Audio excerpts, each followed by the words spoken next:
പന്തീരാങ്കാവ് ഗാർഹിക പീഡന കേസിൽ പരാതിക്കാരിയായ യുവതി സംസ്ഥാനം വിട്ടെന്ന് പോലീസ്. യുവതിക്കായി 3 സംഘങ്ങളായി തിരിഞ്ഞാണ് അന്വേഷണം നടത്തുന്നത്.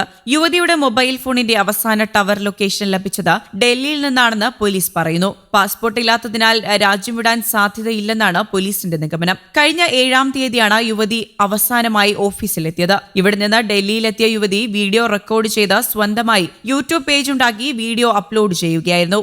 വിവിധ സ്ഥലങ്ങളിൽ നിന്നാണ് വീഡിയോ അപ്ലോഡ് ചെയ്തിരിക്കുന്നത്. പെൺകുട്ടിക്ക് വലിയ പിന്തുണയും നിയമസഹായവും ലഭിക്കുന്നുണ്ടെന്നാണ് പോലീസ് പറയുന്നത്. അതേസമയം പുതിയ വെളിപ്പെടുത്തലുമായി യുവതി രംഗത്തെത്തിയിട്ടുണ്ട്. തന്നെ ആരും തട്ടിക്കൊണ്ടു പോയിട്ടില്ല എന്നും ഭീഷണിപ്പെടുത്തിയിട്ടില്ല എന്നും യുവതി പറഞ്ഞു. അന്ന് വിഷമിച്ചിരുന്ന താൻ ബാത്റൂമിൽ പോയപ്പോൾ തല കറങ്ങി. അപ്പോൾ ഷവറിന്റെ ഹാൻഡിലിൽ തലയിടിച്ചു. അങ്ങനെയാണ് തലയിൽ മുഴയുണ്ടായത്. അങ്ങനെ എന്നെ ആശുപത്രിയിൽ കൊണ്ടുപോയി. ഡോക്ടറോടും എല്ലാ കാര്യങ്ങളും രാഹുലേട്ടൻ പറഞ്ഞു. എന്തെങ്കിലും പരാതിയുണ്ടോ എന്ന് ചോദിച്ചപ്പോൾ എനിക്ക് പരാതിയൊന്നും ഇല്ലെന്നാണ് ഞാനും പറഞ്ഞത്. വീട്ടിലെത്തിയ ശേഷം രണ്ടുപേരുടെയും ഭാഗത്തുണ്ടായ തെറ്റുകൾ തുറന്നു പറഞ്ഞ് പ്രശ്നം പരിഹരിച്ചു. താൻ ആരോപിച്ച സ്ത്രീധന പീഡനമടക്കം തള്ളിയ യുവതി തന്നെ നേരത്തെ സമൂഹ മാധ്യമങ്ങളിൽ വീഡിയോ പങ്കുവച്ചിരുന്നു. അതിന് പിന്നാലെയാണ് വീണ്ടും പുതിയ വെളിപ്പെടുത്തൽ. കടുത്ത സമ്മർദ്ദം അനുഭവിക്കുന്നുണ്ട്. വീട്ടിൽ നിൽക്കാൻ സാധിച്ചില്ല. സുരക്ഷിതയാണെന്ന് അമ്മയെ അറിയിച്ചിട്ടുണ്ട്. മാധ്യമങ്ങളോടുള്ള അച്ഛന്റെ പ്രതികരണം വിഷമിപ്പിച്ചു. എനിക്ക് പരിക്കേറ്റിട്ടില്ല. വേണമെങ്കിൽ പോലീസ് സ്റ്റേഷനിലെ CCTV ദൃശ്യങ്ങൾ പരിശോധിക്കാം. കല്യാണ ചെലവ് വഹിച്ചത് രാഹുലാണ്. 50 പവൻ കൊടുക്കാമെന്ന് പറഞ്ഞത് അമ്മയായിരുന്നു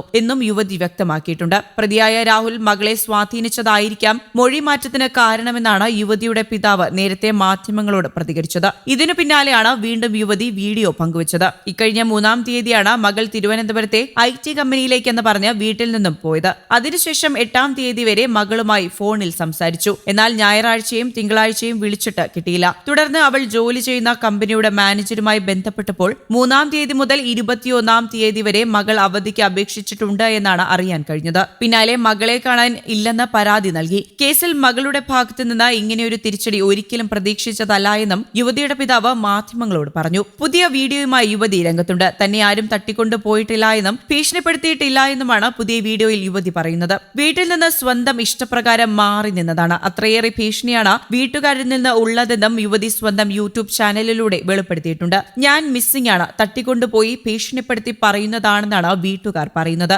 എന്നെ ആരും തട്ടിക്കൊണ്ടുപോയിട്ടില്ല, ഭീഷണിപ്പെടുത്തിയിട്ടുമില്ല. സ്വന്തം ഇഷ്ടപ്രകാരം മാറി നിന്നതാണ്. വീട്ടിലെ സാഹചര്യത്തിൽ സ്വന്തം കാര്യങ്ങൾ തുറന്നു പറഞ്ഞുള്ള വീഡിയോ ചെയ്യാനാകില്ല. ഞാൻ അന്നവിടെ അഭിനയിക്കുകയായിരുന്നു. പല കാരണങ്ങളാൽ ഞാൻ ഷോക്കായി. അന്നത്തെ മുറിവുകളുടെ ചിത്രം വ്യാജമാണ്. ഒരിക്കലും കഴുത്തിൽ കേബിൾ മുറുക്കിയതല്ല. എന്റെ കയ്യിലെ പാടുകളുടെ ചിത്രങ്ങളും ശരിയല്ല എന്നും യുവതി പറയുന്നു. അത് അന്ന് വിവാഹ ചടങ്ങിനിടെ നൃത്തം ചെയ്യുമ്പോൾ സംഭവിച്ച പരിക്കായിരുന്നു. എല്ലാം തെറ്റായ ആരോപണങ്ങളായിരുന്നു. അന്നത്തെ മാതാപിതാക്കളുടെ ആത്മഹത്യാ ഭീഷണി കാരണം എനിക്ക് ഒരു തീരുമാനം എടുക്കാനായില്ല എന്നും ഞാനിപ്പോൾ പറയുന്ന കാര്യങ്ങളാണ് സത്യമെന്നും യുവതി പറയുന്നുണ്ട്. News desk, Kerala Kaumudi.